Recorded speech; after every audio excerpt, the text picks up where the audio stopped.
Hello, everybody. We are live. Hey, Steve, how are you? Fine, Podfeet. How are you this fine evening? You're Fine- excited to be here. Fine January evening. Wow. Oh, What happened Kevin's to Kevin? got a new hat. Oh, let's see. I remembered one thing I didn't set up here. That's pretty good. I don't have my control center set up. I swear, this iPad mini's entire job is to tell me that it's out of battery. Mm-hmm. Hang on. Bear with us, folks. Just mini There we sausage go. right here. No, that's not sausage. Yeah, That's this is just maybe hot dogs.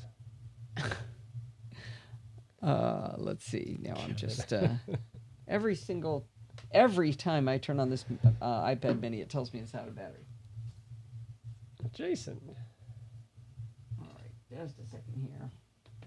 So I could probably start with some roll call. We've got Brett and Kevin and Dave and Jason and Frank and Jill and John, Mike and Sandy and Michael, and who's over in the sidebar there? We've got some more Jill, some more John. PDX Kurt is here, and we've got some Titan bots there. I'm not sure who that is. Have we got any Rose yet? I have not seen her yet.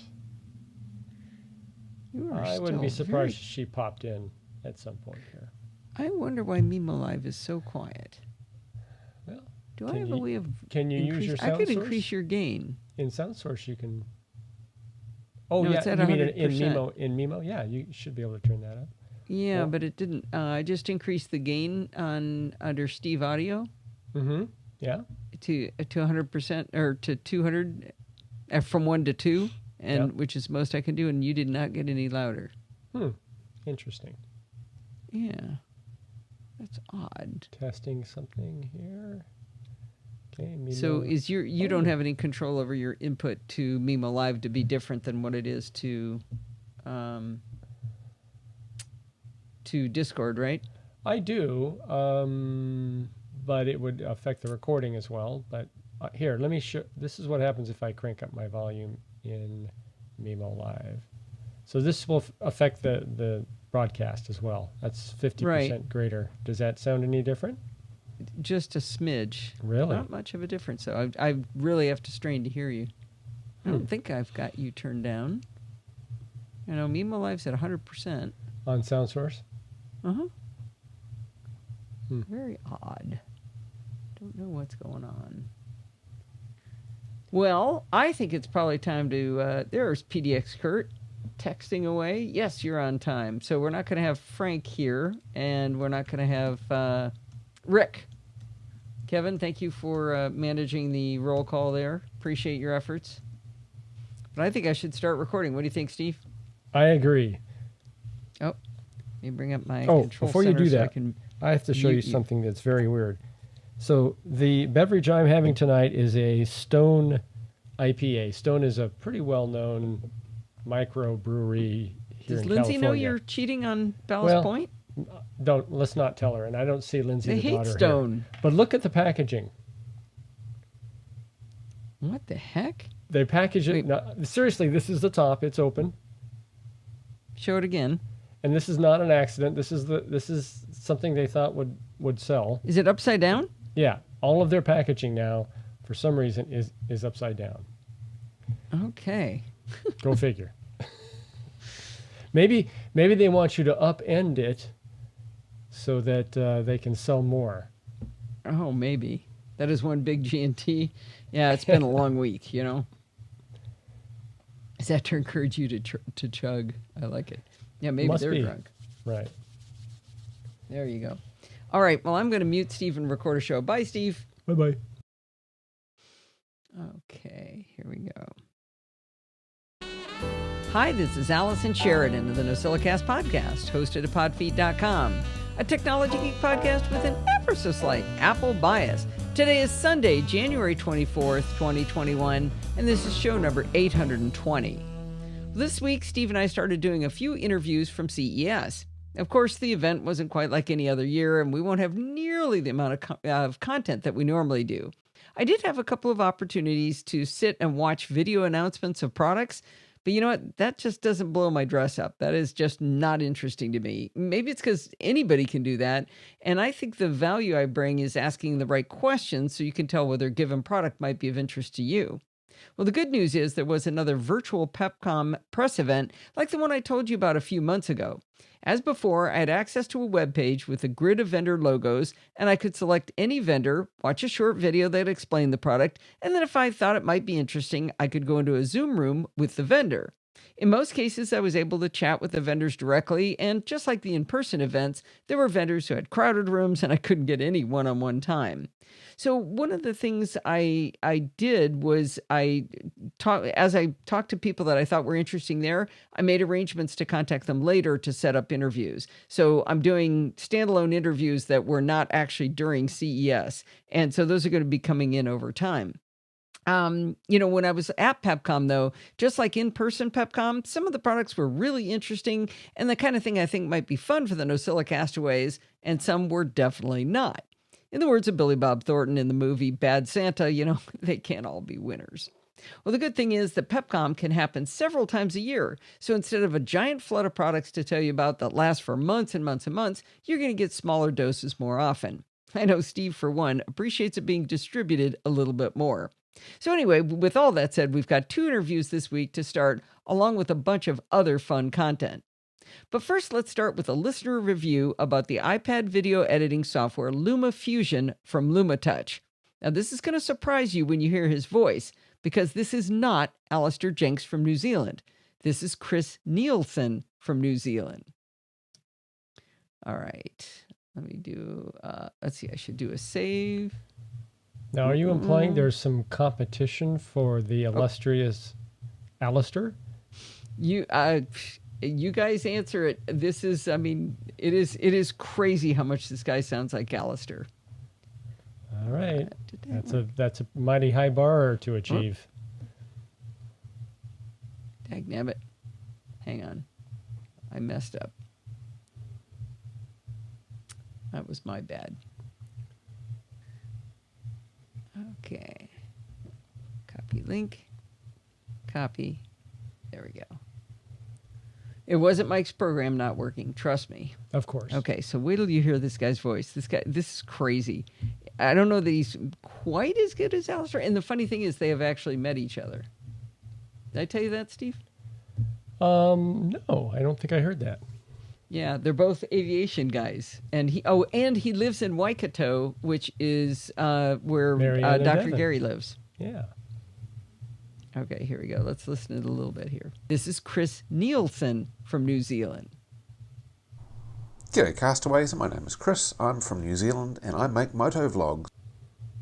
Oops, that's not what I meant to do. I didn't even know you could do that. Delete while you're playing? Push. No, I just pushed a button. I pushed something. You went to the end, maybe. I did. I went to the end of his recording, and I don't actually know how to do that. You do now. No, I don't, because I don't know what I pressed.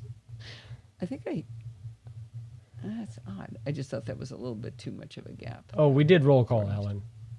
Yep. Did we miss you? Roll call. Did we Hey, miss Alan. Oh, I did not call out Alan in roll call. That's why he wants roll call. Alan. There. Alan is in attendance. New Zealand.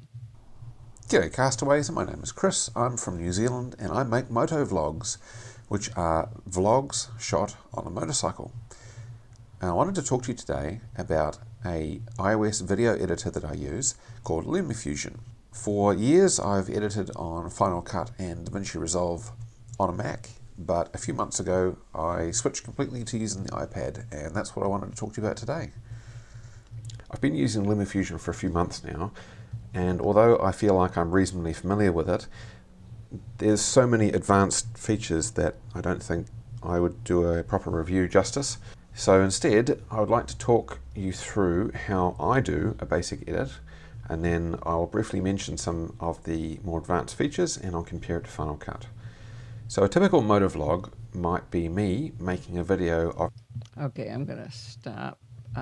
Thanks, Podfee, for taking attendance. Let's see. Jill was just on page up and page down. I don't have those buttons on my keyboard. Next and previous event, jump to the next event. I don't have those keys. I've got a little keyboard, so I don't. Ooh, that's bright. Very Anyway, bright. I don't have a keyboard that has those buttons. So I want to say I hit the pipe. Let me see if that's what it was. No. I meant to hit the plus. That was it. That's weird. Plus takes you to the end. Just start hitting all sorts of buttons. See what it does. Actually, it's probably the equals technically. There it was. So how to get to the front? Nope. Not minus. Well, plus that's interesting. Okay. Jill knows more about Hindenburg than I do, and she's been using about a tenth as long. All right. Getting around to the end, and I will see you later. Well, thank you so much, Chris. I got to tell you, I don't do any video editing normally, but I feel like learning just to get to use Lumifusion. For $30 US for an iPad app this capable, I mean, that's just crazy pants. Anyway, thanks a lot for your first review. I certainly hope there will be more coming, and I think there might be. All right, let's switch gears and hear our first CES interview. Did I put... Yeah, I did a chapter mark, right? Okay, chapter mark. So have you guys ever considered ViewSonic for a monitor for your Mac? Ooh, Kevin's really serious. Because this is... Yeah, I had never really thought of them. Hello, Rose. Oh, Rose is here. You made it. Oh, she can't hear us. Hold on. Okay, ViewSonic leveled. Here it is. I can spell her name right here. Why did I level ViewSonic? Oh, this was the one we had to edit a bunch. This was Ray Hedrick. Yes, we had some audio issues. Let's hear how this sounds. CES interview. Well, at Virtual CES this year, I stopped by the ViewSonic booth during the Pepcom Digital Experience event. And I saw a lot of really cool stuff. And I mentioned to the representative that ViewSonic isn't a brand I hear mentioned often in Mac circles. And I found that kind of surprising, given the numerous cool displays they were showing off at CES. So I've asked Ray Hedrick, product marketing specialist at ViewSonic, to join us today to talk about some of the cool products I got to see at CES. So welcome to the show, Ray. Thank you, Allison. Thank you for having me. You know what? I'm going to cut that big gap because he starts answering more quickly soon. And I wonder if I can fix that little audio typo I did. We didn't fix it in the video. Talk about some of the cool products I got to see.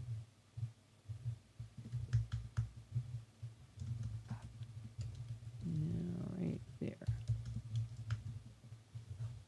To talk about some of the cool products I got to see at CES. So welcome to the show, Ray. That's a little better. Thank you, Allison. Thank you for having me. Yeah, to your point, I don't. A lot of Mac users may not know that ViewSonic makes some really, really cool solutions that work really well for Apple. So I really love the opportunity to get to talk about these. Yeah, for some reason we talk about LG. What? Why did it stop? LG, and we talk about maybe HP, and of course, dream about the Apple monitor, but that's pretty much where the conversation stops. And maybe I run in the wrong circles, but I wanted to hear more about the cool stuff. So what are the top things you would want to tell us about that would be relatable to the Mac community?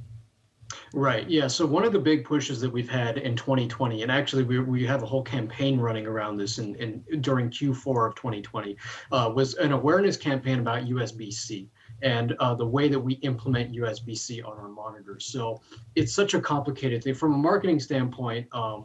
The entire rollout of USB-C and Thunderbolt and the connectors, I mean, all of that has just been kind of a nightmare for the last several years. But Apple made a very smart choice back in 2016 to standardize on that as their input-output for their MacBooks. And, depending on what model, you've got anywhere from 1 to 4 of them. And they support full DisplayPort audio, video, USB-C connectivity, and that's their charging source. So when we look at USB-C on our monitors, we have only really implemented what we believe is the highest level of support that you would want on your monitor. So they all will support full uncompressed DisplayPort and audio. They all support USB-C transfer from the ports that are on the monitor. So if you have a keyboard and mouse, you connect them to the monitor, and then there's just one cable running to your Mac, so that when you come and go, you just connect it. That's all you have. But then the important... So it's essentially a dock on top of being a monitor. Yes. Yeah, exactly. All right. It's not going to be a ton of recording time for me. I'm at 25 minutes already, and we're only 15 minutes into the show. All right. I'm going to do an ad here. Pledge break. Yeah, isn't that funny, John? I hadn't thought about them at all either. Just didn't even consider them, and they're right there, and they've got all these products. In the blog post, there's links to all the ones that were pretty interesting to me. So, all right. Let me hear. Well, if you enjoy the content we produce for the podcast, from the NosillaCast to Chit Chat Across the Pond Light to Programming by Stealth, consider showing your appreciation by making a pledge at Patreon and going to podfeed.com/Patreon to do that. You get to choose a dollar amount that's right for you and your family. The patrons of the Podfeed podcast are really the ones who help us keep going week after week. If you get value out of Bart's contributions, and let's face it, who doesn't, be like me and become a patron of Bart's by going to patreon.com/LTpod. And of course, there's a link in the show note to both of those. Show note. And of course, there's a link in the show notes to both of those Patreon links, so you can come be...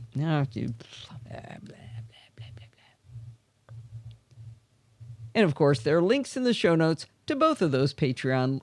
No, you can't have links to links to links. And of course, you'll find those links to Patreon in the show notes. All right. See why I don't wing it? Yes. More obvious than ever, huh? How hard was that sentence? All right, now I'm going to... Oh, I want to bring the Magsafe Duo over here. Hang on.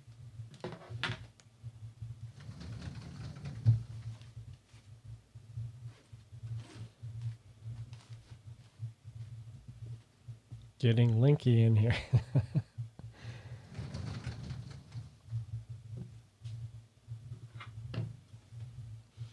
Ooh, I might do an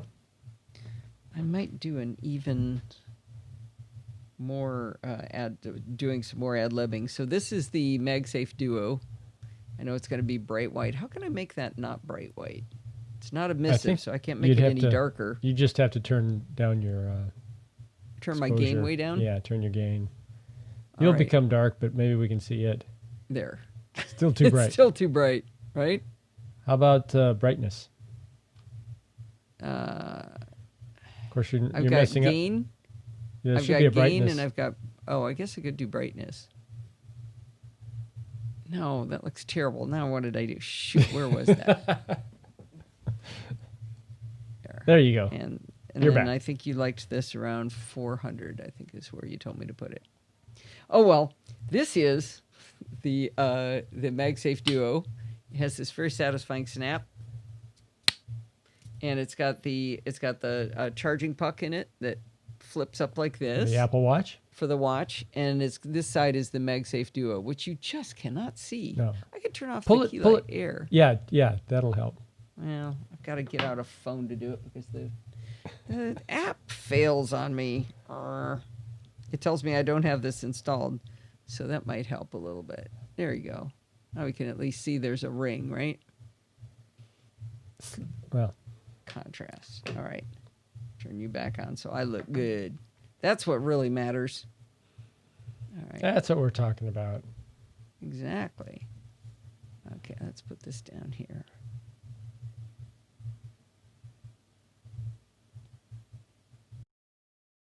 I obviously don't do much traveling now, but when Steve and I do travel, about a third to half of what we pack is electronics. I don't even go to dinner at our son Kyle's house without a backpack containing a laptop, an iPad, and all the chargers and cables, and of course our phones. Like most of us, I continue to seek simplicity in charging when I travel. One thing that's made it easier for me is the Omni 20 USB-C power bank I told you about way back in the middle of 2019. That was another CES find, by the way. This is a 72 watt-hour battery with 2 USB Type-C ports and 2 USB Type-A ports. On travel, I put the Omni 20 by my bedside table at night, and I hang a cable off of it to charge my phone and the charging puck to charge my Apple Watch. Technically, the Omni 20 supports Qi charging on top of it, so I could charge my phone that way, but, like most Qi chargers, placement is tricky to get it just right, and the phone can easily get bumped around, so I stick with the cables. During the day, I plug my laptop and iPad into the Omni 20, and also plug the Omni 20 into an outlet to charge both the battery and my devices via USB Type-C. With the Omni 20 in my bag, I don't have to pack a charger block for the Apple Watch, one for the iPhone, one for the iPad, and one for the Mac. I only have to carry one small gallium nitride charger for the Omni itself. When it's charged up, I can move the battery around to wherever I need it and even share some juice with my fellow travelers. It's more space efficient, but at night it is still annoying to have this rat's nest of cables hanging off the charger. I know it's only a rat's nest of 2 cables, but they're both really long and tangly. As a possible simplification, Steve got me the Magsafe Duo charger from Apple for Christmas. When it was initially announced, there was a lot of complaining about the price. The Magsafe Duo charger is $129, which is definitely not cheap. Keep in mind, though, that it comes with the Apple Watch charging puck, which Apple charges $29 for if you buy it standalone, and it comes with the $39 Magsafe charger. If you wanted to, you could justify the purchase by saying it's only $61 for the Magsafe Duo, since you'd be buying the pucks anyway? Maybe? That doesn't sound too bad. Well, I'm not sure I'd still recommend buying it, but for a completely other reason, separate from price, which I'll get to in a moment. I really like the industrial design of the Magsafe Duo. It's 2 white plastic squares, very stiff ones, that are connected at a flexible joint, which is very satisfyingly snaps together via magnets. You can flip it shut like a tricorder, but sadly the magnets are too strong to flip it back open. And don't think I didn't try. Embedded in one side is the Magsafe charger, and in the other half is the Apple Watch charger puck. Easy enough to rest your phone on one side and your Apple Watch on the other side. Now, my current favorite watch band is the Solo Loop. Navy blue with a red Apple Watch is simply stunning. And at first, I wondered how I'd use this charger since the puck is embedded flat to one side. I then realized that the little watch puck actually rotates up 90 degrees, so you can easily slide the watch onto it with any kind of band. In fact, it's much more elegant with the Solo Loop because with a normal watch band, the band halves kind of stick out to the side with one half of it kind of resting on your phone. So it's a lot cleaner look with the Solo Loop. Now, I mentioned that I don't use the Qi charging option on the Omni 20 battery because it's fiddly to align the phone properly to get a good charge, and it's too easy to knock it away from the right spot. With MagSafe, there's no question about when you've aligned your iPhone properly on the charger. The phone makes a very satisfying thunk sound out of its speakers, and then it makes the normal happy charging sound, and there's a giant graphic of a green circle on the display. Even if you can neither see nor hear, you can feel when the phone is securely connected to the magnets. Now, at this point, you'd think I'm a big fan of the Magsafe Duo charger, but there's a big problem. The Duo comes with a Lightning to USB-C adapter, which is lame. It should all be... Wait, oh my gosh, I said adapter in this. It doesn't come with an adapter, it comes with a cable. Adapter. That is like completely the opposite of the whole point of the story. The Duo comes with the Duo does come with a cable. It's Lightning to USB-C, which I think is lame. I think everything should be USB-C by now. I don't know why they did that, but it does not come with the charger block. Now, you might think I'm being a big whiner like all those bellyachers about the iPhones not coming with a charger block, but let me defend my whining. Apple was able to justify the iPhone not coming with a charger by pointing out that pretty much everyone already has a charger. Oddly, they included a Lightning to USB-C charger cable, like with the Duo charger, and hardly anyone has USB-C chargers yet, but most people who buy Apple products have Lightning cables, so I guess that was probably okay. With the Duo, though, you can't apply the same logic because the Duo requires a 20-watt charger. I'd like you to look around at the chargers you own right now. How many of them are 20 watts? And more importantly, can you tell which ones are 20 watts? I have 2 chargers plugged into the outlet above my bathroom counter. They look identical. One is powering my HomePod Mini, and the other is the one I use to charge my 12.9-inch iPad Pro. In fact, I think it might have come with it. These two USB USB-C power bricks are both from Apple, and they look exactly the same. If you look at the plug side, though, they're ever so slightly different. The one that came with the HomePod Mini says 20W in lettering inside of a rectangle. The one I'm using for my iPad Pro has no such lettering. To figure out what level of power this charger can provide, I needed to use the magnifier option built into the iPhone. Now, since I'm an engineer, I happen to know that power in watts is equal to voltage times current, which is measured in amps. On the bottom of this mystery power brick, it says output 5V, followed by a solid line above 3 dashes, and then followed by 3A. I'm a mechanical engineer, so I didn't actually know what that symbol meant. I did some searching and discovered that the solid line over 3 dashes simply means DC, or direct current. That's as opposed to AC, or alternating current, which is shown with a sort of sine wave, if you know what that is. All right, back to our equation.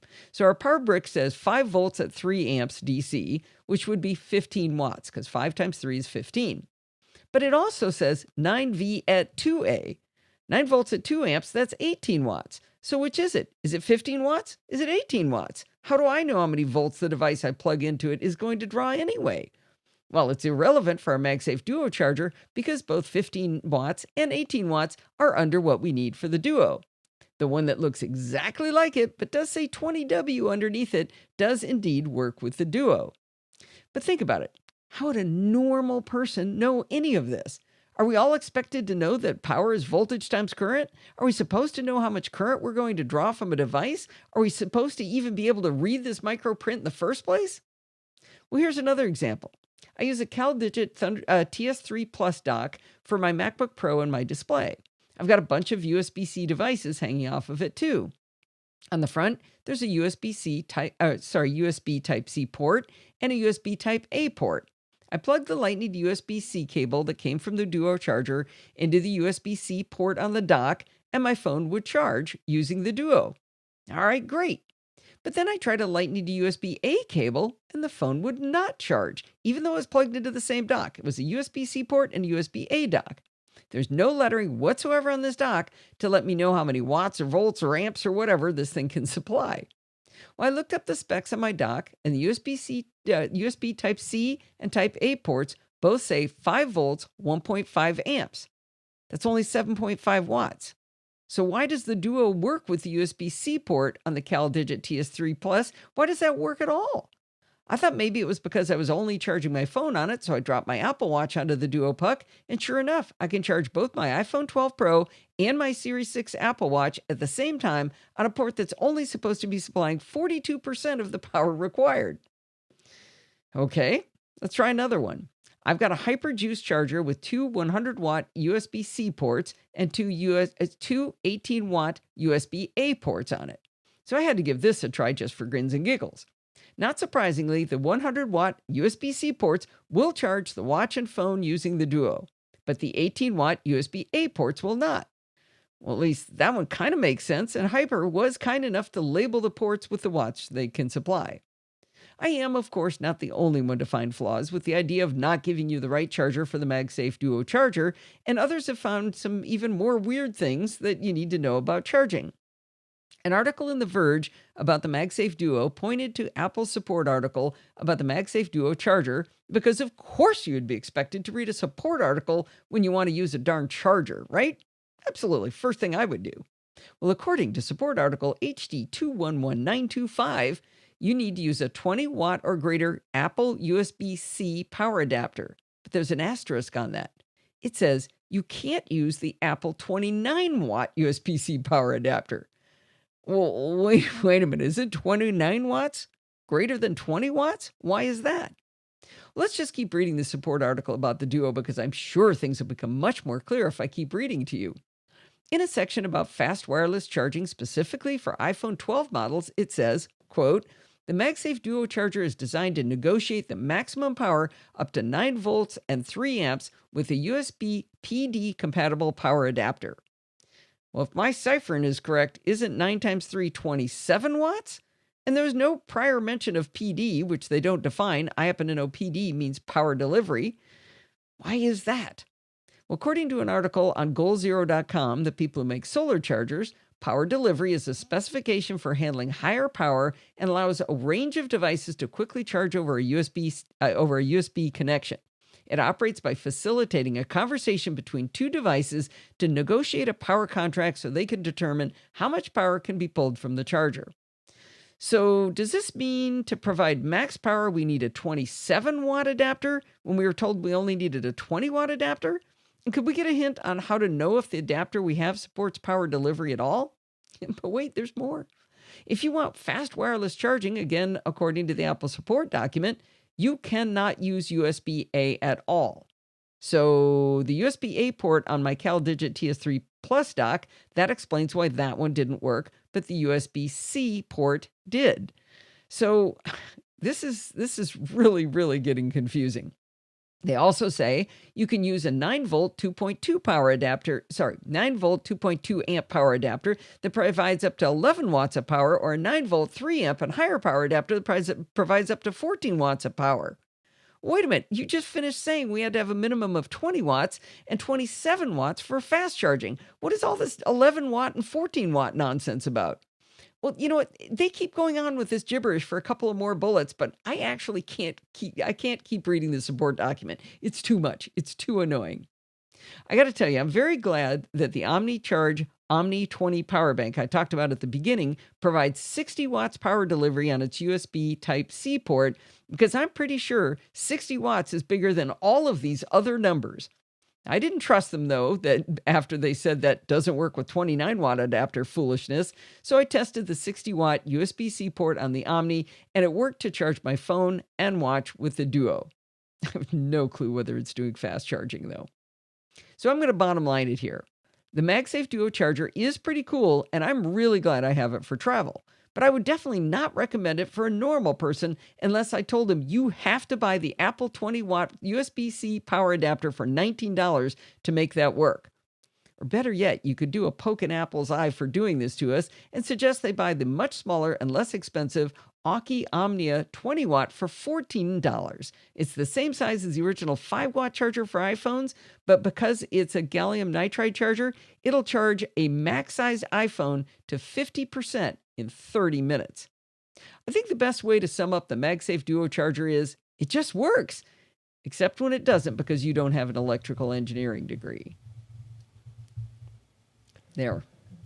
So this post, your article, got me thinking, how could something be rated for a higher wattage like the 27 or 30 but not support the lower wattage this thing requires? And I think the answer is power delivery negotiates the combination of volts and amps, and together they provide watts. But sometimes you need one or the other. Generally, it's like volts. I need a 9-volt capability. And even though another charger can provide 30 amps, it may not do it with the 9 volts. It may do it with a lower voltage and a higher amperage, but the device needs that higher voltage anyway. The product might give you the sufficient wattage, but not sufficient voltage, right? Some things do need a voltage. It's not just they're watts. Talking about saying it can do 14 watts and 11 watts when they just finished telling us it had to be 20. It may depend on the power state it's in. You know, is it the watch only? Is it the iPhone only? Is it watch and iPhone together? Oh, no, they didn't say that, though. They didn't even mention that. So I suspect that comes into play. Well, I didn't want to muddy this even more than I already did, but David Roth read my article, and he sent me, I'll tell you what he said. He found, where'd it go? Oh, man, we talked too much. I flipped past it. I saw it. Pictures of dogs, politics. I picked a bad podcast to forget wine. Let's see.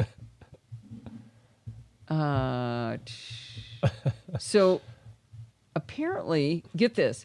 He says, I think there's another nuance in the Magsafe Duo and the HomePod Mini. The charger needs to support the Power Delivery 3 spec, not the earlier versions of the PD spec. So that's why the 29-watt adapter doesn't work, because it's PD2, not PD3. Yeah. So we're supposed to know that? I don't know. Hey, when did Mark slip in here? Did I miss Mark that? just snuck in. Hi, Mark. Okay. Ella. So you didn't get your laptop back today like it was supposed to be? What does that one say? Oh, from Anchor, gallium nitride. Well, is it? Oh, that says PD1. You have to have PD3. All right. What do we have next? We're gonna go back, and now we're gonna do Hex Home Security. Boy, what are you coming up on? We're going to be short tonight. What's your time? What do you mean short? Well, it's only 5:35. Record time's gonna be short. Yep. Well, and live show time. Yep.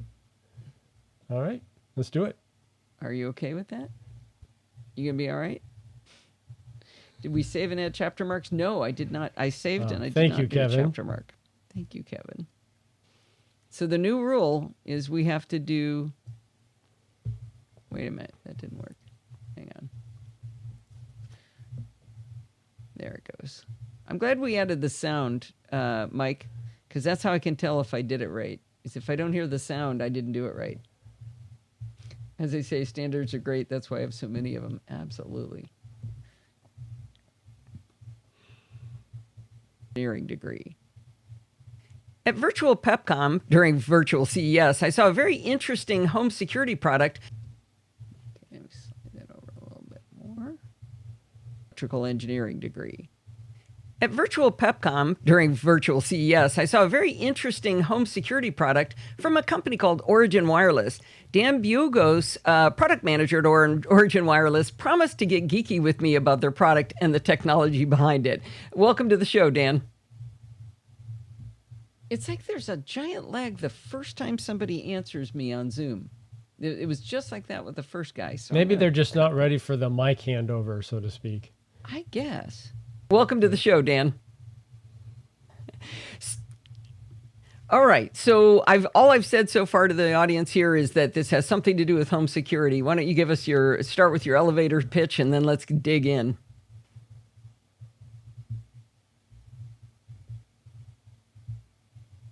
Al, I'm not hearing the interviewer. You aren't? No. Steve's? And it's grayed out. Also, the waveform's grayed out. What are you talking about, grayed out? On Hindenburg, it looks different. No, that's just the two tracks. Here. Yeah, but one is dark and one is... Okay. Yeah, that's just because that's the way it shows you that it's two different people talking. I didn't hear the second one. Maybe they could hear it on Discord. You're not hearing both people. Well, Discord might be different, but I can't hear it on Mimo. Okay, are you guys hearing the person I'm talking to? Sandy hears both. So it's on left and right channel. But it won't show up in the recording on YouTube and podfeet.com if I can't hear it. Play it again, just to make sure. Here is that this has something to do with home security. Well, let's dig in. Got it. Okay. Now I can hear it. So Origin Wireless is... That's very weird. All I did was separate the channels. Are you sure it's not your headphones? No, I got the new ones in. Yeah. The parent company of a product we call Hex Home.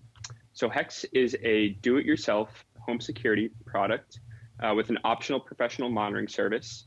And it's unlike anything else today on the market with regards to security. And that's because Hex is a wave-based security system. So instead of using contact sensors and motion sensors that you place in all the corners and nooks and crannies of your home, Hex fills your home with Wi-Fi waves, and we do a little bit more there to figure out what's going on. So that's where we can get into it. But in general, the way it works, is the Hex command will analyze how the waves change. Wait. What's a Hex command? Gotcha. Yeah. So here's a Hex command, and for those just listening, what I'm holding is a pod-shaped device, a little bit smaller than a hockey puck, with rounded edges. It's white, and this would sit on a countertop or a table. And yeah, again, it's about 3.5, 4 inches in diameter. Maybe Amazon Echo size would be a good way to describe it. Exactly. Okay. Yep. Except so prettier. That's a Hex command. We'd like to think so. So the Hex command, do you plug that into your network? Exactly. So this will hook up to your home internet, and the other types of devices in the system are Hex Senses. So these are little wall plug-in devices that have a built-in siren and an LED light ring. I'm going to stop this here. Yeah, that's about a pretty good way to describe it, Kurt. Looks like a cosmetic case, like a compact. That would be a good description of it. Yeah, this is kind of an interesting product. It's not very expensive, and it with this wave-based system, it allows you to have basically no setup. I mean, you connect the main puck, the command, to your internet, and then you have these two little senses you plug into the outlets, and you're done. That's all you have to do. You don't have to put things on your windows. So it's not intrusion detection. It's somebody's already in your house detection. It's slightly different. Right. So I was thinking about this. If someone, let's say you just did your first floor, if someone broke into a window, well, I guess this is true with any system, right? If you don't have your second story alarmed. Right. But someone somehow gets to your second floor window and breaks in, they would. Yeah, if they climb a tree and get in a second story window and also exit that way. Right. What about pets? They've got it's AI, because everything's AI now. They have an AI engine that recognizes pets versus people. So that's the idea. Yeah, Sandy's saying the price is great. She called up about their professional monitoring and said they're looking at maybe $7 to $10 a month for monitoring. You might also want to look at Ring, Sandy. If you've already invested in some Ring stuff, they charge you $30 a year to store your video online. So we got a Ring video doorbell. It was $30 a year to store the video online. Okay, that's great. Then we bought a back camera. That was another 30, so that gets us to 60. Then we get a side camera, and that's another 30, so we're up to 90. To have professional home monitoring of a Ring alarm system cost us only $10 more, because most they charge you is $100 a year. So I'm paying $100 a year for 3 cameras to have all their storage online and professional monitoring of a regular home security system with, the sensors on the windows and everything. Someone asked, I forget when it was, whether this would, I think it was Sandy, whether it ties into, say, your local police so you could have a response. And I think she called. Say again? She called and asked them. Oh, and? And they said, they notify the police. Yep. So I think most of these systems have that option where you can tie your system to your local police department if you ask, as Sandy says. You have to register to do it, right? Correct. Well, at least here where we live, that's true. I assume it's similar in most cities. Yeah. By the way, if you do that, there are penalties for false alarms in most cities. You can't. You do have to be a little more careful if you start calling the police through your alarm system for false alarms. Well, I got a 60-minute show recorded here. Really? I'm going to mute you. Okay. Are you typing right this second? No. It sounds like it. I hear. Is it this? No. Maybe this. Such a weird. It's not like fan noise now. I can show you what it looks like. You can see the waves. It sounds like you're typing. Very odd. All right, muting Steve. All right. It's been a pleasure. Well, I'm really curious to see if the Hex home security products work as well as they describe, so they've agreed to send me a review unit in February in advance of their production rollout this summer. I'm definitely looking forward to testing it out, and you can be sure you'll hear back from me on whether it's as good as they say. Well, that's going to wind us up for this week. Don't forget to send in your dumb questions, comments, and suggestions by emailing me at allison@podfeet.com, and you can follow me on Twitter @podfeet. Remember, everything good starts with podfeet.com. You want to become a Patreon? Go to podfeet.com/Patreon. You want to do PayPal instead because you don't want a monthly commitment? Podfeet.com/PayPal. Want to join in the conversation? Podfeet.com/Slack or podfeet.com/Facebook. And if you want to join in the fun of the live show, head on over to podfeet.com/live on Sunday nights at 5 p.m. Pacific time and join the friendly and enthusiastic Nosilla castaways. Thanks for listening and stay subscribed. You know, maybe it was Tesla. She's right here. Was it a clinky sound or a typey sound?